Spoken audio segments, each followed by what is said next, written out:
Hello বন্ধুরা, আপনাদের সবাইকে দীপা রান্নাঘরে স্বাগত জানিয়ে আজকে একটা জলপাইয়ের আচারের রেসিপি নিয়ে চলে এসেছি।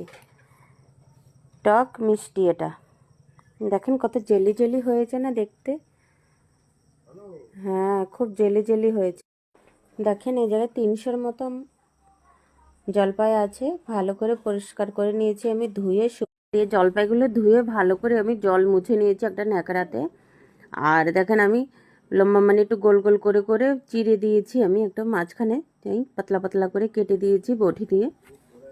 এখানে নিয়েছি গুড়, পাঁচফোড়ন, লবণ পরিমাণ মতন, আর নিয়েছি ভাজা মশলা। ভাজা মশলাটা আগে থেকে আমি ভেজে রেখেছিলাম, ওটা দিচ্ছি। এখানে আমি সর্ষের তেলে শুকনো লঙ্কা দিয়ে আমি জলপাইগুলো দিয়ে দিয়েছি। জলপাইগুলো দিয়ে আমি 5 মিনিট ঢাকা দিয়ে রেখেছি। আমি কিন্তু গ্যাসটা বাড়াইনি, আর তেলের পরিমাণটাও কিন্তু বেশি দিয়েছি।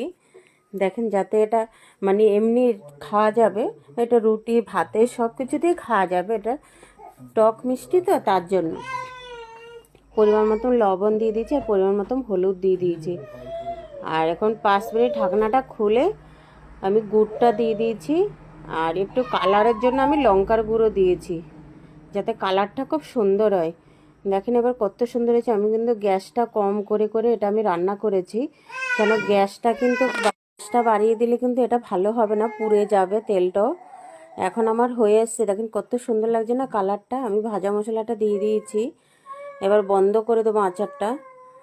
এটা এমনি বাইরেই থাকবে, আমি কিন্তু বাইরেই রেখেছি।